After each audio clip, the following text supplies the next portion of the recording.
The rolling hills of the Pennsylvania countryside hide secrets that money usually buries deep beneath the soil. In the heart of Newton Square sat an estate that represented the pinnacle of American wealth and the dark abyss of human madness. Foxcatcher Farm was not just a home for the elite, but a sprawling compound where Olympic dreams were nurtured and eventually destroyed. Residents of the area knew the name DuPont as a symbol of chemical industry dominance and unimaginable fortune. However, on a freezing afternoon in January 1996, the veil of prestige was shattered by the sharp crack of gunshots. What happened on that driveway was not a sudden crime of passion, but the inevitable climax of a slow and agonizing descent into insanity. To understand the tragedy, one must first understand the kingdom where it took place. The Foxcatcher estate spanned over 800 acres of lush greenery and historic buildings. It was a world unto itself, designed to cater to the whims of one man, who demanded absolute control over his environment.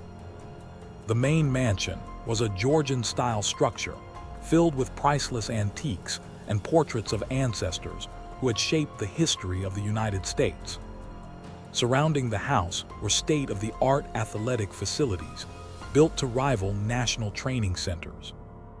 It was a paradise for wrestlers seeking gold medals, but it was also a gilded cage.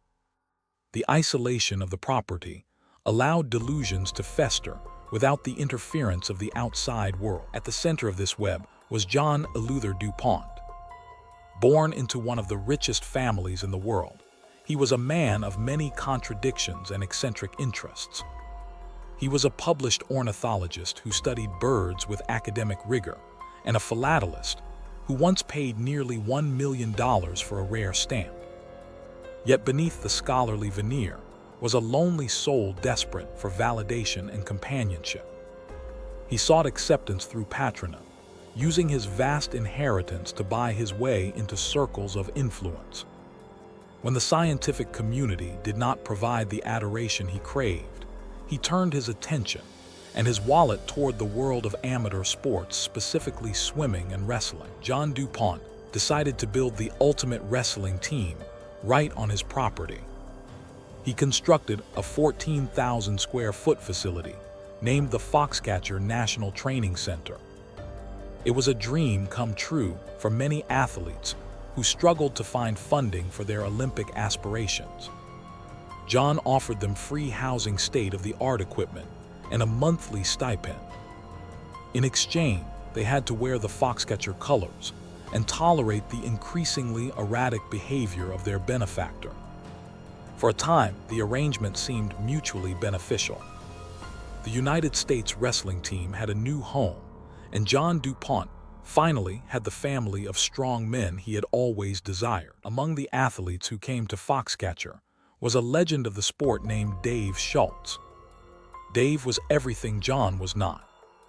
He was charismatic, grounded, and universally loved by everyone who met him.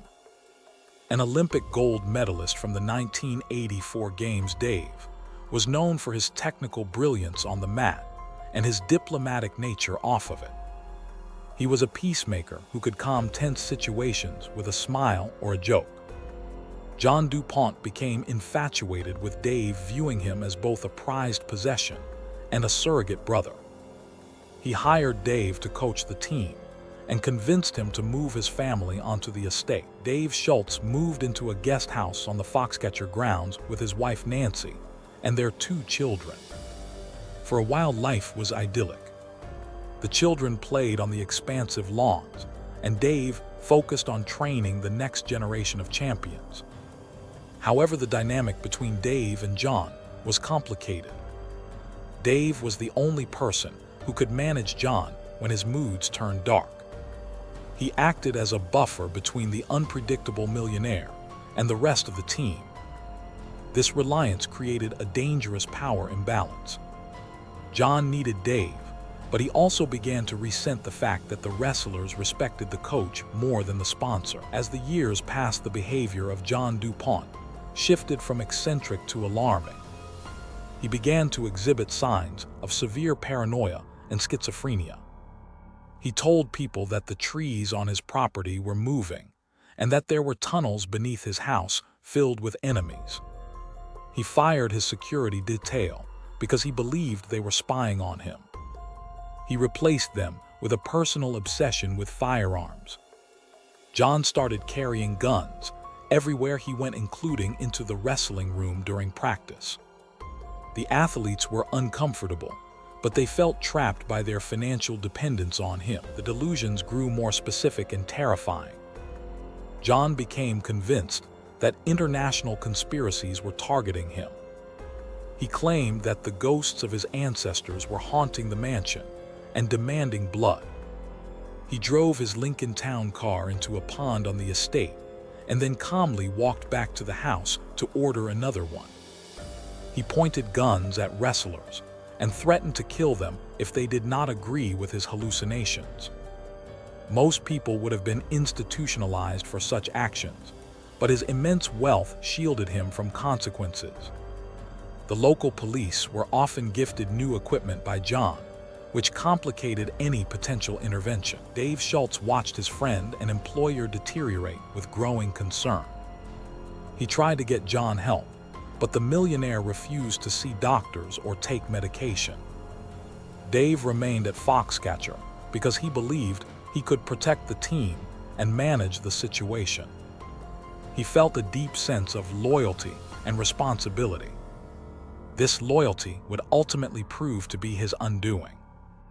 As 1995 turned into 1996, the atmosphere at the farm became toxic. John kicked other wrestlers off the property, leaving Dave as the primary focus of his obsession. The buffer was gone and the target was clear. The morning of January 26, 1996 was bitterly cold. Snow covered the grounds of the Foxcatcher estate, creating a serene white blanket over the impending horror. Dave Schultz was in his guest house working on his radio. He was preparing to head to the training center later that day. Outside, the silence was broken by the sound of a vehicle approaching. It was John du Pont driving his Lincoln. He pulled up the long driveway to the home of the Schultz family. There was no warning and no argument. The demons in the mind of John du Pont had taken total control. Nancy Schultz heard the car and looked out the window. She saw John sitting in the driver's seat. Dave walked out onto the porch to greet him. He expected a conversation, or perhaps another strange request from his boss. Instead, John rolled down his window and extended a .38 caliber revolver. He looked at the man who had been his friend and confidant. Without saying a word, he pulled the trigger. The first shot struck Dave in the arm. Dave shouted in confusion and pain, asking John what he was doing. The response was 2 more bullets fired with chilling precision. Dave Schultz collapsed onto the snow of his driveway.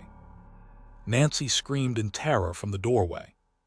She witnessed the execution of her husband by the man who had promised to support their dreams. John du Pont did not speed away in a panic. He slowly turned his car around and drove back toward his mansion, as if he had simply completed a mundane errand.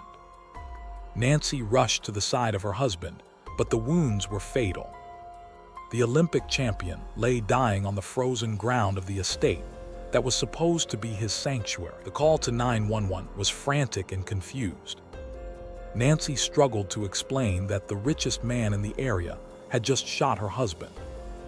When the dispatchers realized the location and the identity of the shooter, the situation escalated immediately. Police units from Newton Square and surrounding townships raced toward Foxcatcher Farm. They knew that John du Pont possessed an arsenal of high-powered weapons. This was not just a murder investigation, it was a potential war zone. The first officers to arrive found Dave Schultz lifeless in the driveway. They quickly secured Nancy and the children, moving them to safety. John du Pont had barricaded himself inside his mansion. The sprawling Georgian house became a fortress. He had locked the heavy doors and shuttered the windows. Inside, he was surrounded by his gun collection and his delusions. The police established a perimeter around the house, but they were outgunned and out of their element. The immense size of the estate made it difficult to secure every exit. SWAT teams were called in from across the state. Snipers positioned themselves in the snow, watching for any movement behind the curtains. The standoff had begun. For 2 days, the world watched as law enforcement tried to communicate with the billionaire murder suspect. Negotiators called the house repeatedly, but John refused to answer. He remained silent, pacing the halls of his museum like home. The temperature outside dropped well below freezing, complicating the operation for the officers in the field. They had to rotate shifts to avoid frostbite while keeping their eyes trained on the mansion. The media descended on the small town, turning the tragedy into a national spectacle. Everyone asked the same question: why did he do it? The police faced a tactical nightmare. Storming the mansion was considered too dangerous. John knew the layout of the house better than anyone, and he was heavily armed.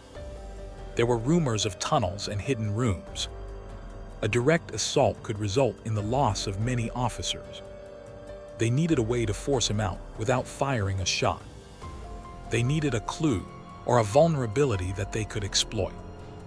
The breakthrough came not from a weapon, but from the infrastructure of the house itself. The mansion relied on a central heating system to combat the Pennsylvania winter. The investigators and tactical teams realized that the boiler room for the main house was located in a separate building nearby. This was the leverage they needed. If they could not talk him out, they would freeze him out. Under the cover of darkness, a team moved to the boiler room and disabled the heating system. It was a simple solution to a complex standoff. They waited as the temperature inside the mansion began to plummet. The cold would be their ally, forcing the comfort-seeking billionaire to react. Inside the mansion, the silence was now accompanied by a biting chill. John du Pont, accustomed to a life of luxury, could not withstand the freezing conditions for long. The ghosts and delusions could not keep him warm. After 48 hours of isolation, he decided to check the boiler. This was the moment the police had been waiting for. John stepped out of the mansion, unarmed, to investigate why the heat had failed. He was wearing his wrestling track suit and looked disheveled and confused. The tactical team was ready to spring the trap. As soon as John moved away from the door, the SWAT team swarmed. They tackled him into the snow before he could retreat back to his arsenal. The man who thought he was above the law was handcuffed and dragged to a police cruiser. He muttered incoherently about conspiracies and the Dalai Lama. The siege was over. The physical danger had passed, but the legal and psychological unraveling was just beginning. The community breathed a sigh of relief, but the heartbreak for the Schultz family was permanent. Investigators entered the mansion to process the scene. What they found inside confirmed the depth of the madness. The house was a shrine to his obsessions. There were razor wire barricades set up in the hallways. Every room contained firearms loaded and ready for use. They found the murder weapon, a .38 caliber revolver hidden in the desk of his study. The walls were covered in strange notes and diagrams. It was evident that John had been living in a war zone of his own making for months, if not years. The trial of John du Pont was a spectacle that captivated the nation. The defense team did not deny that he killed Dave Schultz. Instead, they argued that he was insane and could not be held responsible for his actions. They painted a picture of a man plagued by schizophrenia who believed Dave was part of a conspiracy to kill him. They brought in psychiatrists who detailed the hallucinations and the break from reality. The defense claimed that John was a victim of his own mind and needed treatment, not prison. The prosecution told a different story. They argued that John du Pont was a wealthy bully who used drugs and alcohol to fuel his paranoia. They pointed out that he had the presence of mind to drive away from the scene and lock his doors. They argued that his wealth had allowed him to avoid consequences his entire life, and that he killed Dave simply because he could. They presented witnesses who testified to the jealousy John felt toward Dave. The motive they suggested was envy of the respect and love that Dave commanded. The jury deliberated for 7 days. It was a complex decision between legal insanity and cold-blooded murder. In the end, they returned a verdict of guilty of third-degree murder, but mentally ill. It was a compromise that acknowledged his sickness, but held him accountable for the life he stole. John du Pont was sentenced to 13 to 30 years in prison. The heir to the DuPont fortune traded his 800-acre estate for a small concrete cell. The justice system had finally pierced the bubble of his wealth. John du Pont spent the rest of his life in a Pennsylvania state prison. He continued to file appeals and make strange claims from behind bars. He never expressed true remorse for the killing of Dave Schultz. His mental state continued to fluctuate, but he was no longer a danger to the public. The Foxcatcher estate was eventually sold, and the land was developed. The physical reminders of the tragedy were erased, but the memory of what happened there remained etched in the local history. The murder of Dave Schultz left a void in the wrestling community that has never been filled. His widow Nancy and their children had to rebuild their lives without him. They founded the Dave Schultz Wrestling Club to honor his legacy. The club continued to train athletes and promote the values of sportsmanship and friendship that Dave embodied. The tragedy also sparked a conversation about mental health and the dangers of unchecked power. It served as a grim warning about the isolation that extreme wealth can create. The story of Foxcatcher is a modern American tragedy. It features all the elements of a classic drama, including ambition, jealousy, madness, and death. It reminds us that talents and virtues are more valuable than bank accounts. Dave Schultz is remembered not for how he died, but for how he lived. He was a champion who gave everything to his sport and his friends. John du Pont is remembered as a cautionary tale of a man who had everything and lost it all to the darkness within his own mind. In the years following the trial, many tried to analyze the specific clue that was missed.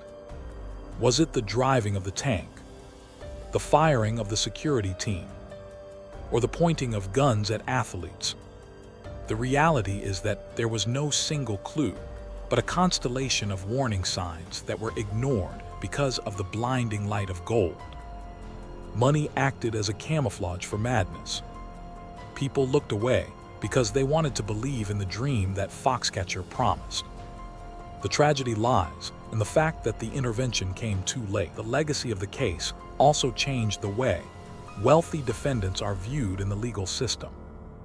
It showed that even the most powerful individuals are subject to the rule of law. The conviction of a du Pont in Pennsylvania was a historic moment. It proved that justice could be blind to pedigree. However, for the family of the victim, this legal victory was a hollow consolation. No verdict could bring back the father and husband who was taken from them on that snowy driveway. Today, the site of the murder has been transformed. The mansion was demolished to make way for new developments.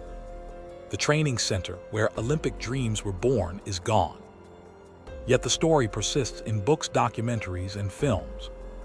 It continues to fascinate the public because it touches on universal fears.